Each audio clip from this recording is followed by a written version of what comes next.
Baik, saudara-saudara, kembali lagi bersama saya di Oloan King Channel. Apa kabar dengan kalian? Semoga kita semua dalam keadaan sehat dan berada di lindungan Yang Maha Kuasa. Seperti biasa, saudara-saudara, kita kembali membahas tentang kasus Subang ya. Di mana titik terang kesaksian Danu yang bisa bikin Yosef tak bisa mengelak terlibat dalam kasus Subang. Di mana titik terang keterangan dan adegan prarekonstruksi Danu yang jika benar bisa membuat Yosef tak bisa mengelak jadi otak pembunuhan Ibu Tuti Suartini dan Amelia. Kasus perampasan nyawa ibu dan anak di Subang, Jawa Barat sedikit demi sedikit mulai menemukan titik terang. Di mana sedikitnya muncul beberapa penemuan, saudara-saudara, penemuan baru setelah salah satu tersangka Danu bersaksi. Bahkan titik terang dari keterangan Danu dinilai dapat mengungkap petunjuk baru soal kebohongan tersangka lainnya seperti Pak Yosef. Di mana Danu, pemuda yang berusia 23 tahun, saudara-saudara, keponakan korban Tuti Suartini itu menyerahkan diri ke Polda Jabar ya pada tanggal 16 bulan 10 2023 lalu. Setelah Danu menyerahkan diri, 4 tersangka lainnya ikut terseret. Mereka adalah Yosef, suami sekaligus ayah korban, istri muda Yosef yaitu Mimin Mintarsi, dan 2 anak Mimin yaitu Arigi dan Abi. Nah, 4 tersangka lainnya termasuk Yosef tak mengakuinya, saudara-saudara. Iya. Sementara Danu mengakui terlibat dalam pembunuhan kasus Subang tersebut ya. Di mana sementara Danu mengakui bahwa mereka terlibat dalam pembunuhan kasus Subang tersebut. Kepada penyidik, Danu mengaku dirinya ada di TKP karena diperintah salah satu tersangka, yaitu Yosef, untuk membawakannya golf. Namun Danu mengaku tak mengetahui pembunuhan yang direncanakan oleh Pak Yosef tersebut, saudara-saudara. Setelah menyerahkan diri, saudara-saudara, di mana keterangan Danu tersebut menyimak penemuan baru bagi penyidik. Iya. Bahkan dari keterangan Danu, penyidik Polda Jabar melakukan prarekonstruksi guna menguak misteri pembunuhan Ibu Tuti dan Amalia Mustika Ratu tersebut ya. Hal itu pun diungkapkan oleh Kabid Humas Polda Jabar yaitu Kombes Ibrahim Tompo ya.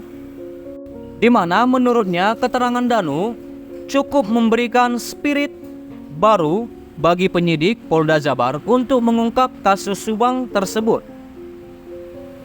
Di mana pada hari Selasa tanggal 14 bulan 11 2023, Pak Ibrahim Tompo mengatakan keterangan yang diperoleh ini cukup untuk memberikan spirit dan tingkat keyakinan kepada penyidik untuk menetapkan tersangka lainnya. Kata Pak Ibrahim Tompo, setelah digelar prarekonstruksi, saudara-saudara, sedikitnya memberikan gambaran kronologi di malam pembunuhan yang dilakukan oleh Yosef CS.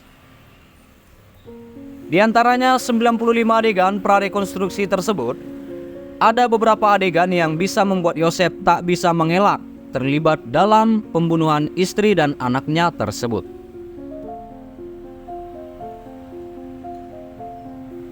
Adapun salah satu adegan tersebut, saudara-saudara, adalah peristiwa saat Danu dan Yosef ada di warung pecel lele.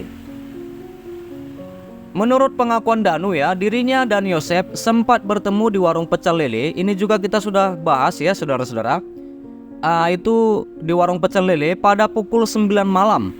Pukul 9 malam, sehari sebelum penemuan jasad Tuti dan Amelia di bagasi Alphard, tanggal 17 bulan 8 2021. Sehari sebelum ya.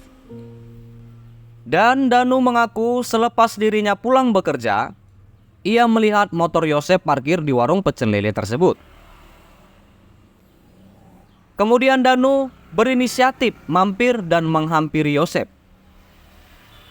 Selain itu, Danu dan Yosef pun mengobrol. Menurut keterangan kuasa hukum Danu, yaitu Pak Ahmad Taufan ya, pada momen itulah Yosef sempat curhat kepada Ram Danu atau Danu ya. Di mana dalam curhatannya, saudara-saudara, Yosef mengaku ingin memberikan pelajaran untuk Tuti dan Amelia.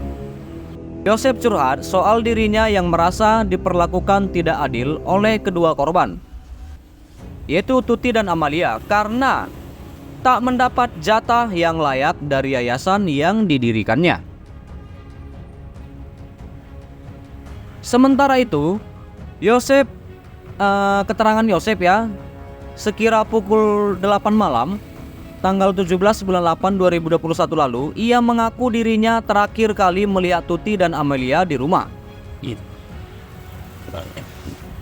Pada waktu itu dirinya pamitan atau keluar rumah TKP untuk pulang ke rumah istri mudanya, yaitu Mimin Mintarsih di Cijengkol.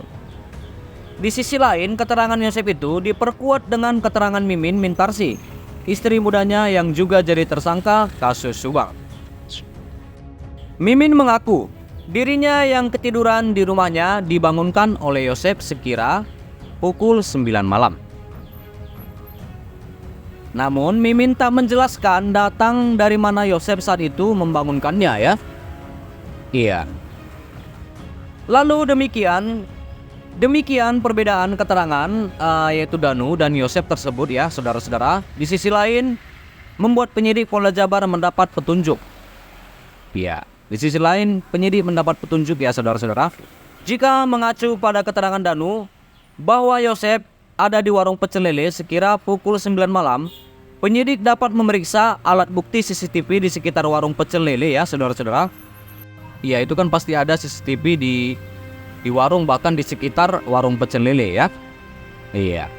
Nah, lalu saudara-saudara, diketahui di sekitar warung pecel lele itu kan terdapat pusat-pusat toko ya. Pusat-pusat toko hingga bank yang memasang CCTV, saudara-saudara. Oleh karena itu, rekaman CCTV di sekitar warung pecel lele tersebut bukan hal tidak mungkin bisa dijadikan alat bukti. Iya, sangat mungkin, saudara-saudara. Karena di CCTV, di toko-toko dan bahkan dekat bank ya, ada di sekitaran warung pecel lele tersebut. Iya. Alat bukti tersebut bisa dari keterangan Danu, keterangan saksi, di mana keterangan saksi penjual di warung pecel lele dan rekaman CCTV di area tersebut yang menunjukkan jam. Apabila keterangan Danu sesuai dengan fakta adanya CCTV dan saksi warung pecel lele tersebut, maka hal tersebut bisa membuat Yosef tak bisa mengelak. Bahkan keterangan Yosef berbohong tersebut juga sekaligus bisa membuat Mimin Mintarsih juga terseret. Sementara itu, soal keterangan Danu dalam prarekonstruksi di mana Yosef sempat bercerita kepada Danu ya, soal kebutuhan uang belum dapat dipastikan penyidik. Memang betul dari pemeriksaan Danu bahwa Yosef bercerita ke Danu lagi membutuhkan uang yang pasti bukan uang untuk kebutuhan sehari-hari. Kata Direktur Reserse Kriminal Umum, yaitu Kombes Pol Surawan pada Senin tanggal 13 bulan 11 2023 ya, saudara-saudara. Di mana percakapan antara para tersangka itu sudah diperagakan dalam prarekonstruksi yang dilakukan pekan lalu. Namun apakah masalah uang itu menjadi motif utama dalam kasus ini? Surawan mengaku belum dapat memastikannya. Kita lagi dalami kesaksian terbaru Danu untuk menemukan motif kasus ini dalam prarekonstruksi minggu lalu. Sudah muncul pembicaraan terkait uang antara Yosef dan Danu di warung pecel lele. Kata Pak Surawan ya. Pihaknya pun mengaku bakal kembali mendatangi lokasi kejadian untuk mengulang sejumlah adegan dalam peristiwa yang terjadi pada 18 Agustus 2021 tersebut. Iya, baik saudara-saudara, sampai situ dulu berita terkini yang bisa aku sampaikan tentang kasus Subang. Terima kasih buat saudara-saudara dimanapun kalian berada. Terima kasih sudah menonton video ini dan selalu support aku di channel ini. Jangan lupa di like saudara-saudara dan selalu setia menonton di channel saya. Jangan lupa diberikan juga komentarnya dan di subscribe dan juga dinyalakan loncengnya ya. Terima kasih.